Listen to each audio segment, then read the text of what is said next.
Hey friends, what's up? Welcome back to Babylon Talmud. Today we're studying Daf Nun, Daf 50 of Masechta Sukkah. Oh my goodness gracious. Oh my gosh. Oh yeah, Chevra. Also, alright, I think this is the 600th episode of Babylon Talmud, which I guess technically makes this the 600th episode of Shas. Well, the 600th Daf of Shas, I guess. I guess the 600th Daf of Shas is the 50th page of Masechta Sukkah. And that's what we're studying today. In store is we are going to, we're going to discuss like a whole bunch of klei in different kind of ways, in different like aspects. Klei are like the utensils used in the temple. We're also going to discuss mayim megulin and yain megulin, water that was like left uncovered, as well as wine that was left uncovered overnight in the Beis Hamikdash. And then we start the last parak, the final parak of Masechta Sukkah, and we're like mamish getting towards the end. Masechta Sukkah is 56 daf, where this is daf 50, so we're mamish, we're in the final stretch, the last week of Masechta Sukkah. We are beginning the final parak, the last parak. We are going to discuss the Simchas the last parak discusses the Simchas Beis HaShoeva. We're going to start today talking about machloksin, about klei sharis. Can you make klei sharis out of wood or not? Do they have to be made out of metal? And if blowing the flute in the Beis Hamikdash can ever be docha Shabbos. So let us begin on Daf Mem Tesam Beis, 2 lines from the bottom. K'maiseu b'chol v'chulei. So the Mishnah had said that when it comes to the Nisuch HaMayim, right? We said Nisuch HaMayim is for all 7 days of Sukkot. So for Shabbos they would they would fill up this gold pitcher that holds 3 log of water. They would fill it up before Shabbos, and it would specifically have to be a pitcher that was not consecrated with the holiness of the klei sharis. So the Gemara asks, "V'amai naisibum kudeshes? Why can't you use a vessel that is a klei sharis, that is specifically a vessel that's used in the temple?" And what happens is, generally speaking, the idea is that, you see, here's the thing. If you use a klei sharis, if you use if you put something in a klei sharis, so for example, if you were to fill up if this vessel was in fact a consecrated vessel that was used for service in the temple, so then the water itself would become holy. And the problem is that since you're filling it up on Friday, so then you're going to have for Shabbos, so it's going to spend the night. And if it spends the night and it's become consecrated already on Friday, it's going to be pasul belina. It's going to be pasul for staying overnight. Something that stays overnight is going to become pasul. So therefore, we are concerned. So we don't want this water to become pasul belina for staying overnight. So therefore, you need to use a vessel that is not a klei sharis, and therefore, since it's not a klei sharis, so the water just remains regular water. It doesn't become sanctified, and therefore it doesn't become invalid overnight. So now, Omer Zeiri kasarva in shir lamayim u'klei sharis mikachin shalomidas. So says Zeiri, and this is because the author of our Mishnah holds that there is no amount for the water. Meaning, if there was a specific amount of water that you had to put in the klei sharis, into the vessel, well then, if you would put more than that amount in the vessel, well then it wouldn't be the proper amount, and therefore it wouldn't become holy, consecrated in the klei sharis, and therefore you don't have to worry about, being pasul belina. But says Zeiri that the author of our Mishnah holds that there is no specific amount for the water, and therefore any amount that you were to put in a klei sharis would become consecrated. And also, klei sharis mikachin shalomidas. You do not need to have specific intention that you want the water to become consecrated, right? So those would be 2 potential ways out, right? Meaning, again, the Mishnah asks, why not use, the Gemara asks, why not use klei sharis, right? Specific utensils that are used for the service in the temple. Why not use a klei sharis? Because theoretically, I can argue that you need to put a specific amount of water for the Nisuch HaMayim, right? We said the Nisuch HaMayim is 3 logs according to the Chachamim. So maybe if I put more than 3 logs, that will be not the proper shear. And if it's not the proper shear, then it won't become holy or consecrated. Or maybe in order for the water to become consecrated, I have to have intention that it should become consecrated. And maybe if I don't have intention for it to become consecrated, maybe it stays regular water. So it says the Iri that the author of our Mishnah holds both that there is no specific amount for the water, and therefore any amount can become consecrated. And secondly, the water will become concentrated even without your intention. Regardless of if your intention is to consecrate it or not, it will become consecrated. And for those reasons, we have to make sure to avoid using a klei sharis in order to be sure that the water will not become pasul belina. V'i ma'isi b'mekudeshes ifsilu lehu belina. If you were to use a klei sharis, well then the water will become consecrated, and by the next morning they will be invalid for use for the nisuch hamayim. Chizkiah Omer says Chizkiah klei sharis ein mekadshin ela midas. Says Chizkiah, actually the only way for the water to become consecrated would be if you have intention. When you're filling up the pitcher with the water, you would have to have intention to consecrate the water. Well, if that's the case, well then why can't I use a klei sharis, and I'll just have in mind that I don't want to be consecrating this water right now. We have to worry about the yentis. Well, I wouldn't know if this is the yentis per se, but we have to worry about people making a mistake. People might think that, he filled up the pitcher with the intention of consecrating the water, and yet they're still using it the next day. I guess that when it comes to the libations, it's okay to use water, right? Lina doesn't apply. You can use the water or the wine meaning they'll say that by libations, it's okay for it to stay overnight in a klei sharis, which is, meaning even once it's been consecrated, which of course is not true. The only reason why theoretically you would be able to use this water is because you specifically had intention not to consecrate it. And therefore, because it could lead to problems, Chizkiah says that just don't use a klei sharis, use something else. Amr Reb Yanai, Amr Reb Zera, says Reb Yanai, the name of Reb Zera, which of course doesn't make any sense because Reb Yanai was like the Rebbe of Reb Yochanan, super early. Reb Zera was like a few generations later. So actually there's a gears that changes it to Amr Reb Zera, Amr Reb Yanai, Afilu Tema Yeshir Lamaim, Vichle Sharis Ein Mekachin El Midas. Even if you say that there is an amount for water, and therefore if you put in too much water, it will remain unconsecrated. And therefore you have to specifically have intention to consecrate the water. But if you don't have this intention, it remains just regular water. But nonetheless, we're concerned that people might think that you filled up the water for Kiddush Yadayim V'Raglayim of the Kohen Gadol. That for the Kohen Gadol, they would fill up a pitcher with water for him to wash his hands and feet, and there would be no specific amount for that. It could be any amount.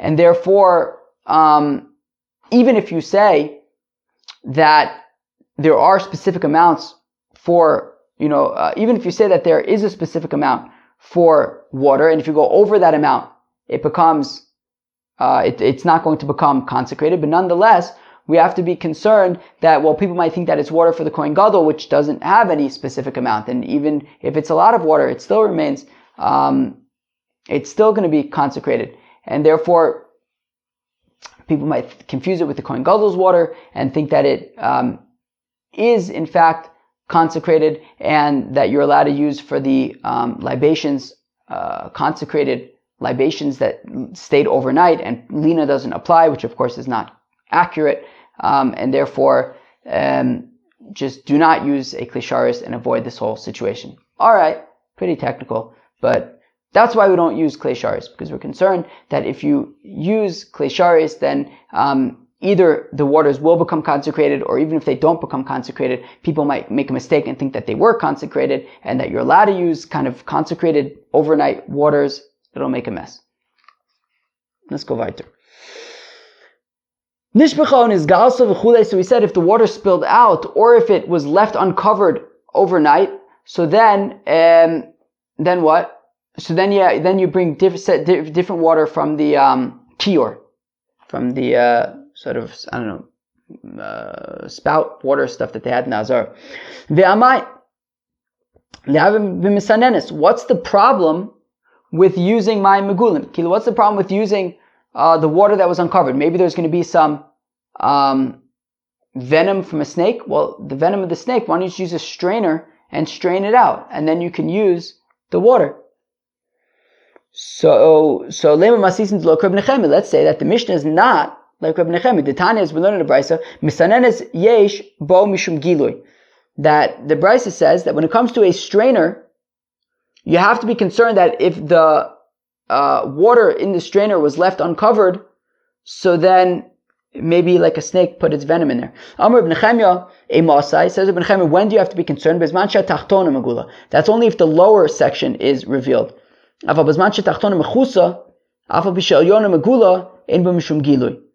if the bottom section is covered, even though the top section is revealed, there's no problem of my megulin. Meaning, if you have some kind of like strainer that has like two sections, there's like a bottom bucket kind of thing, and then you have the strainer on top of it, and you pour the water, into like some top area, and it goes through the strainer into the bottom area. So it says Ibn Nechemia, if the bottom area is covered by the strainers, then you don't have to worry about snakes getting in, right?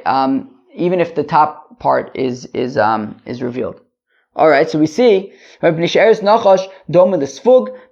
the venom of a snake is like a sponge, which just kind of like stays in one place, and it would get caught by the strainer. So we see that according to Ibn Nechemia, the poison with the venom wouldn't really be such a big deal because you could just like kind of strain it out. So let's say from the fact that we're concerned about the venom of the snake, so let's say that it's not like Ibn Nechemia who says you can just kind of strain it out.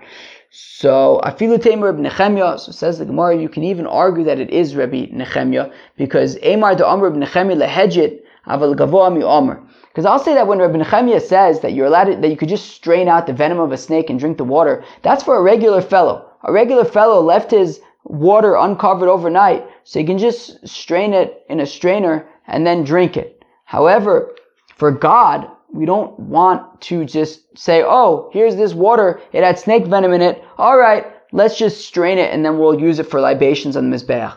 Right? Aval gavoa mi Omar, v'leis le'el Nechemia akrivenu lefechosecha. Doesn't Rabbi Nechemia hold of the pasuk that we learned at the first half of Lulav Agazul, that would you sacrifice it to the officer? Hayutzucha, will he be appeased? Or Ayisa fanecha, will he show you favor? Amar Hashem Tzvakos, says God, right? Meaning when it comes to the korbanos, we want to use the choicest of the choicest, right? We don't want to use water that had snake venom in it that you have to first strain. No, just get different water. So therefore, if the water is revealed, even if Rabbi Nechemia might say that for personal consumption, you can just strain it and drink it. But for God, in the Beis HaMikdash, you would want to get different water from the kior and then use that. Hadron Allah, Lulav Arava. We will come back to you, the chapter of Lulav Arava. Good Geshmake, chapter of Gemara. Now we're getting up to the next chapter, the 5th chapter and final chapter of Masechta Sukkah. Hechalel Chamisha V'Shisha, says the Mishnah, that the flute they would play in the Beis HaMikdash by the Simchas Beis HaShoeva, a flute, Givaldig. And they would play this flute either 5 days of Sukkot or 6 days of Sukkot, depending on when Shabbos falls out. If Shabbos is the first day of Sukkot, then you could play the flute for 6 days. If Shabbos is in the middle of Chol HaMoed, so then you play the flute for 5 days. This is the flute of the Simchas Beis HaShoeva, the parties that they would have to commemorate the drawing of the water, as the pasuk says, "Ushaftamayim b'sason." You should draw the water with happiness. She'enu dochelo es Shabbos v'los Yom Tov. That this flute does not override Shabbos or Yom Tov. You don't blow the flute on Shabbos or on Yom Tov, and therefore, if the first day of Sukkot coincides with Shabbos, so then Shabbos and Yom Tov, you feed 2 birds with 1 seed, and you can have 6 days to play the flute. However, if the first day of Sukkot is not on Shabbos and Shabbos is in Chol HaMoed, then you're not going to play the flute on Shabbos or on Yom Tov. You'll have 5 days to play your flute. Zog the Gemara, top of Daf Nun Amud Beis, Itmar Rav Yehuda Rav Eino. Wow. So we have 2 opinions between Rav Yehuda and Rav Eino. Chad Tani Shoeva v'Chad Tani Chashuva. Okay, one of them says Simchas Beis HaShoeva, the other one says Simchas Beis HaChashuva. Amar Marzucha, says Marzucha, Madutani Shoeva lo mishtabish, Madutani Chashuva lo mishtabish. That the opinion who says Shoeva, the drawing of the water, all good, and the opinion who says that it means significance, also it's all good. Madutani Shoeva lo mishtabish. The Madam who says that it is the rejoicing, the celebration of the drawing of the water, all good. Tichsiv, as the pasuk says, "Ushavte mayim b'sasun," that you should rejoice as you draw the water. Umandatani chashuva l'mishtabish. The Mandamar who says that it's a significant, it's a I don't know, happiness of significance, I guess, is it's also an acceptable opinion. The Amar of Nachman, as of Nachman says, mitzvah chashuva it's a very important mitzvah, uva misheshis mebreshis, and it comes from the 6 days of creation, as we said the other day, that the shisin, as we said yesterday, that the shisin were created during the 6 days of creation. Very interesting stuff. Tanu Rabbanan, the rabbis taught, "Cholul docha es Shabbos divrei Rabbi Yossi bar Yehuda v'chacham b'om af yom tovei docha." Chaver, you hear that? Let's read that again. We learn in a brayso, "Cholul docha es Shabbos divrei Rabbi Yossi bar Yehuda," that Rabbi Yossi bar Yehuda says that blowing the flute you could do even on Shabbos. The Chacham Omer, as the rabbis say, "Af Yom Tov Ein Docha." The Chacham say, "Mapitom." It's not even Docha Yom Tov. Certainly, it's not Docha Shabbos. Omer of Yosef says of Yosef, "Machlokas b'shir shel korban." Friends, says of Yosef. Rav Yosef clarifies. He says, "What flute are we talking about? We are not talking about the flute of the Simchas Beis HaShoeva." As we're going to see in a second, this flute of the Simchas Beis HaShoeva, as we learned in our Mishnah, is not Docha Shabbos and not Docha Yom Tov. That's just to make things lebedik, to make things very happy. You blow a flute, the people get happy during the Simchas Beis HaShoeva. This is talking about the flute that they would blow with the korbanos, that 12 days a year. Basically, very interesting stuff. Whenever they would bring a korban tzibor, you would have to, so whenever you would have a korban tzibor, a communal offering, there would be a song to accompany it. So, for example, the korban tamid shel shachar, the korban tamid shel bein arbayim, the Leviim would sing songs. And together with those songs, they would also play instruments. So now we're talking, so on 12 occasions during the year, the Leviim, while the korbanos were being offered, they would say Hallel. They would sing the paragraphs of the Hallel. And while they were doing that, they would play a flute on these 12 occasions while they were saying Hallel, right? Like on the Shalosh Regalim, times like that. So they would say Hallel, and they would play the flute during that time. So now says, right? So now says, wait, where are we? Where are we? Amar of Yosef, so it says of Yosef, machlokas b'shir shel korban. So if Yosef says that this machlokas between Rabbi Yossi bar Yehuda, who says that the flute is Docha Shabbos, and the Chacham who say that the flute is not Docha Shabbos, so this, and it's also not Docha Yom Tov according to the Chacham, so this machlokas is talking about blowing the flute while the Leviim sing Hallel during the korban tamid shel shachar and the korban tamid shel bein arbayim. The Rabbi Yossi Sava, the Rabbi Yossi holds Iker Shira B'chli. The Rabbi Yossi's opinion is that the main singing is the musical instruments that accompany it. That's like the most important part of the songs of the Leviim is the musical accompaniment. Va'avodahi, and therefore blowing the flute is part of the service in the temple, V'doches HaShabbos, and therefore it overrides Shabbos.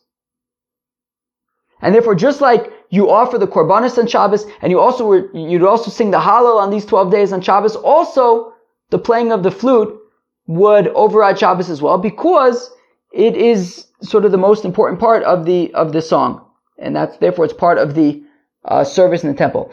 V'Rabbanan Savre, and the rabbis hold Iker Shir B'peh, whereas the rabbis say no, the main thing of singing is singing with your voice.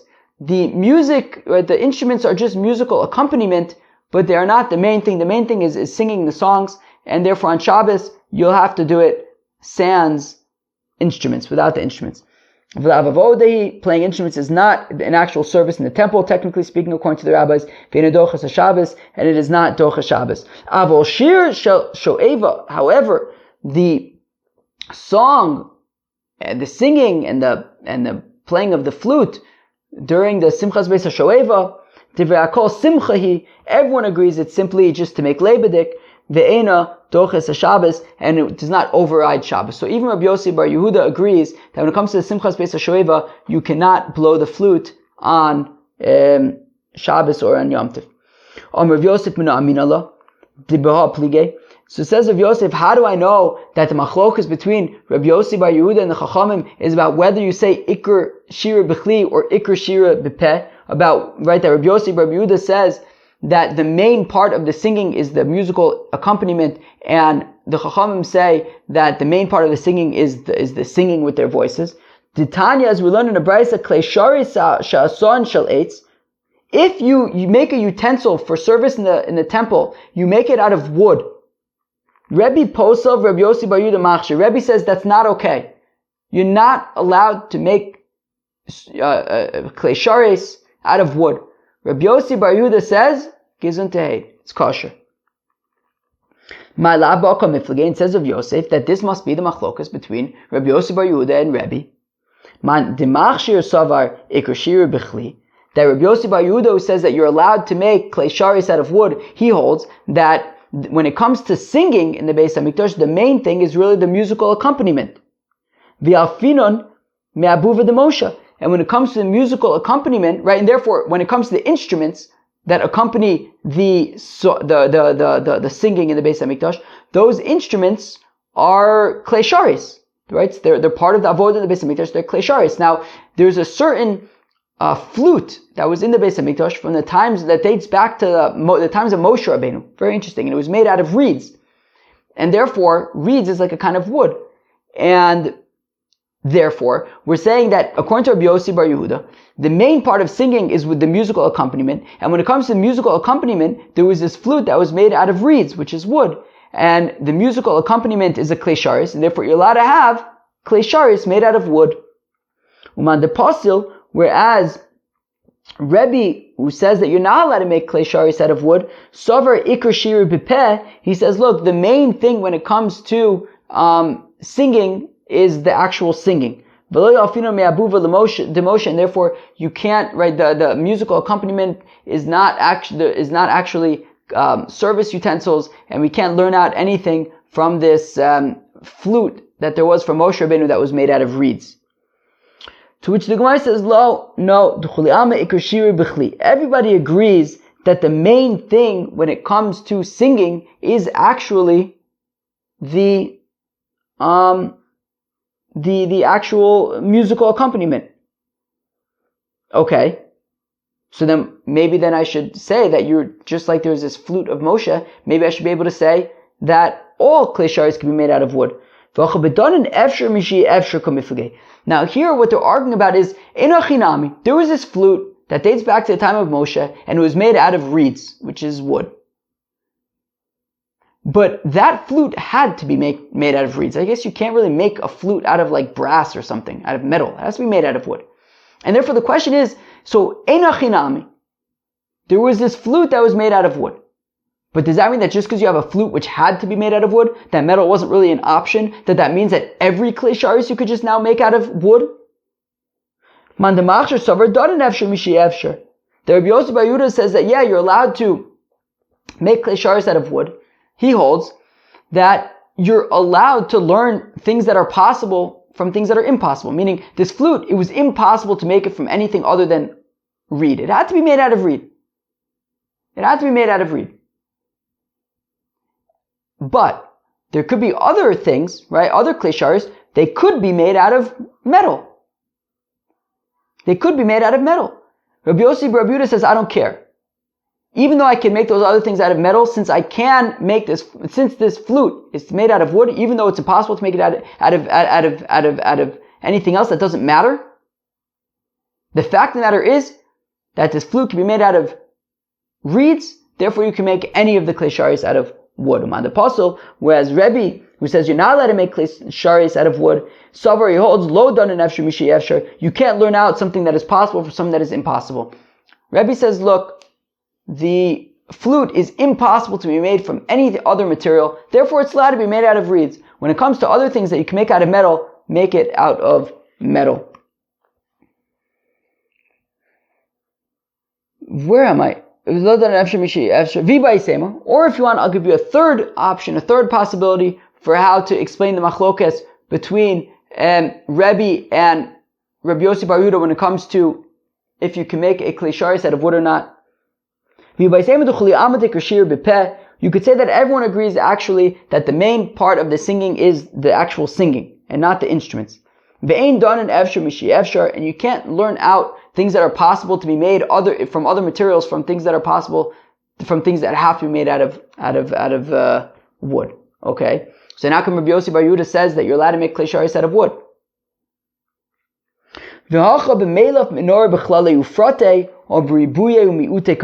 Interesting.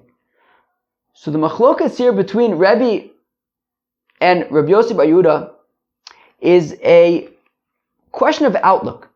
How do you learn the Torah?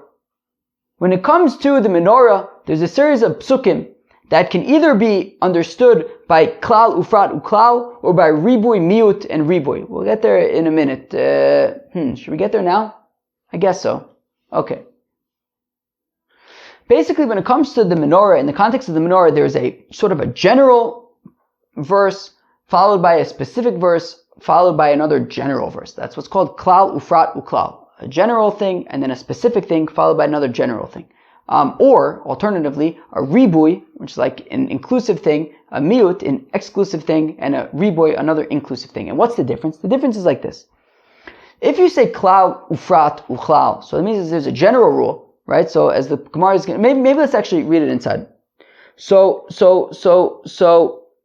V'bay Seimer, if you want, I'll say, T'chuli Amma de'ikr shir b'peh be'danan efshar m'shi efshar, fine, b'acha b'melech menorah b'chlale ufrate. So the question is, how do you understand these psukim in the context of menorah? Do you understand it as a klal ufrat uchlal, or ribuye umiute, or do you understand it as a ribuye and a miut? What's the difference? So Rebbe darish klale ufrate. So Rebbe, who says that you're not allowed to make klei sharis out of wood, it dafka needs to be made out of metal. So he learns klal ufrat uchlal. Rabbi Yossi Bar Yehuda darish ribuye umiute. Whereas Rabbi Yossi Bar Yehuda, who says that you are allowed to make klei sharis out of wood, he learns it out as a inclusive thing and an exclusive thing. Let's see what this means. Rabbi darish klale ufrate. So Rabbi says klal ufrat uchlal. V'asisa menorah klal. So we have the pasuk says v'asisa menorah. You'll make a menorah. Okay, make it out of whatever you want. It's a general rule. Just make a menorah. Zav tahor. But then it says out of gold. Prat. Okay, now we're getting specific. Okay, make a menorah, but specifically made out of gold. Miksha ta'asa menorah. Make the menorah out of one piece. Chaz v'chalal is another general rule. Okay, one piece of anything. Klal ufrat uchlal. So therefore you have a general rule, make a menorah, followed by a specific rule, out of gold, followed by another general rule, just make it out of one piece, but not, it doesn't specify what material. I'ata don ela ke'ena prat. So you only judge it similar to the specific rule. So basically the way a klal ufrat uchlal works is that, so there's a klal ufrat and a klal ufrat uchlal, right? Meaning you can have a rule followed by a general rule followed by a specific rule. But then sometimes you can have a general rule followed by a specific rule followed by another general rule, which is what we have here. So when you have a general rule followed by a specific rule, so therefore, in the context of our case, let's say all we had was Vasisa menorah. You'll make a menorah, which is a general rule, and then it was followed by Zahav Tahor, pure gold. So if it stopped there, so we'd have a general rule followed by a specific rule. In that case, that the specific rule, right? Klal ufrat, ein befrat ela machshe bechlal. Is that ein bechlal ela shema befrat? Whatever it is. Basically, the specific rule in that case is defining the general rule. Meaning, when it says vasisa menorah, that you'll make a menorah out of anything, but then it says zahav Torah, no, specifically out of gold. It means that the only thing you can make it out of is gold. That's what a klal ufrat is. That when you have a general rule followed by a specific rule, what it's saying is that actually, forget about the general rule, it's only the specific rule. So if we would have vasis menorah zav tahor, so then the klal and the frat, that would mean that the only thing that you can make klei sharis out of is gold. But it's followed by miksha ta'asa menorah. That we have another general rule after that. And what the general rule comes to do, the second general rule comes to do, is to say it's not actually only pure gold, but it's anything similar. Right? What do we say?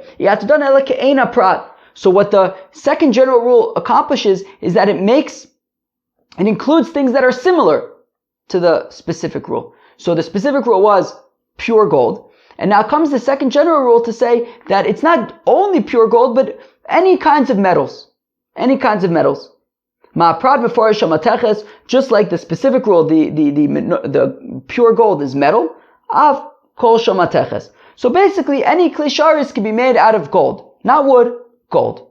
That's how. I'm sorry, it can be made out of metal, not wood, but metal, right? So it can be all the kli sharis can be made out of metal, but not wood.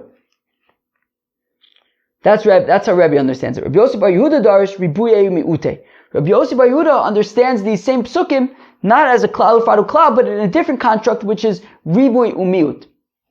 The way that works is that the first pasuk, right, when it says abasisa menorah, you make it out of anything. Then when it says zahav tahor, that is not saying only gold, which is what klal ufrat would say, only gold. This isn't saying only gold. It's saying gold and other kinds of metals. Gold and other kinds of metals, right? So when it says you can make a menorah out of anything, but then it says zahav tahor, so gold.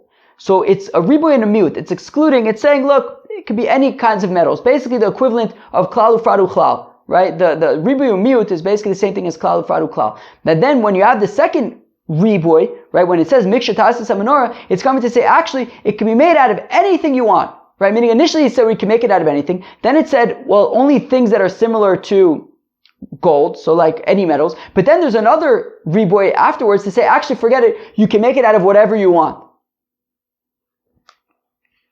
So says Rabbi Yossi bar Yehuda darish ribuye miute ve'asisa menoras riba, that's the first ribuy. Zahav tahor, when it says pure gold, mi'et, it's then limiting it. Mikshatasa menorah, mikshateasa menorah, the menorah should be made out of one piece, but it doesn't say specific materials charzer v'riba. It comes to include, once again, riba mi'et v'riba riba hakol. So it comes to include everything, including wood. My Rabbi komile, my mi'et shalcher. So then what was the purpose of the mi'ut, if it's including everything? What's the point of the mi'ut then? What's it excluding? So it has to be excluding something, so it's excluding earthenware. You can't make klei sharis out of earthenware. Other than earthenware, you can make klei sharis out of anything, including wood. That is how Rabbi Yossi bar Yehuda learns it. Wow, friends, so that was daf nun of Masechta Sukkah. So what did we learn about on daf nun? So the first thing that we discussed is how come when you have to take the nisuch hamayim from the mei shiluach, you have to take the water from the mei shiluach before Shabbos, right? So how come it has to specifically be in a vessel that is not a klei sharis, is not a vessel that's used in the Beis Hamikdash? So we gave three answers. One is the answer of Zeiri. He says, well, because immediately once the water goes into the klei sharis, it will become sanctified, and once it becomes sanctified, then the next day it'll become possible because it spent the night it's possible lina. It becomes possible overnight. The next opinion is Chizkiah, who says that actually, technically speaking, it would only become sanctified if you had intention to sanctify it when you put it into the klei sharis. But if you didn't have specific intentions, then it would remain just regular water. However, we're concerned that people won't know that, and they'll think that when it comes to libations, you can even use libations that are possible lina. And finally, there was the opinion of Rabbi Yanai, who says that actually, technically speaking, the water would not be sanctified because, if you put in too much water, so then technically,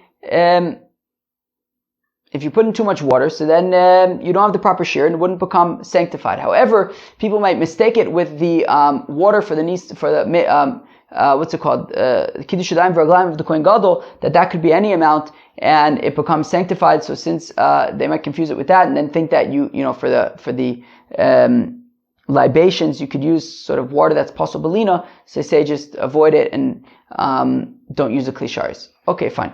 Then we got up to mayim megulim, right? We said that if the water gets uncovered and left overnight, just take new water from the kior. So let's say that that's not like Rabbi Nechemia, because Rabbi Nechemia says that you could always just strain the venom out of the water and drink it.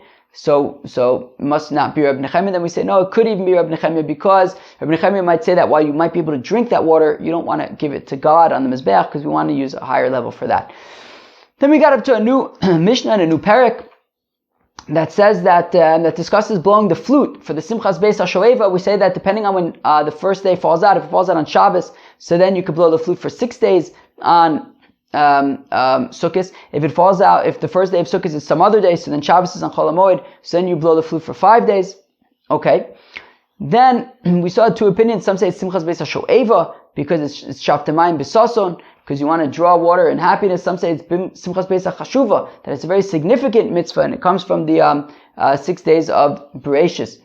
And then we saw a machlokes between the Chachamim and Rabbi Yossi Bar Yehuda, which we say is specifically when it comes to blowing the flute on days that we say Hallel. Right? Days that we say Hallel, Rabbi Yossi Bar Yehuda says that you would blow the flute even on Shabbos because the main thing of the songs that accompany the Korbanos is actually the musical accompaniment, and therefore you could play the flute that would accompany the Hallel even on Shabbos, and it's part of the Avoda. Whereas the Chachamim say, no, the main thing of singing is actually the singing, and therefore the musical accompaniment would not be Docha Shabbos. However, everybody agrees that when it comes to Simchas Beis HaShoeva, that the flute is just to make things lebedik, and therefore it would not be Doche Shabbos or even Yom Tiv. And then we saw an interesting machlokas between Rebbe and Rabbi Yossi Bar Yehuda regarding can you make vessels for service in the temple out of wood.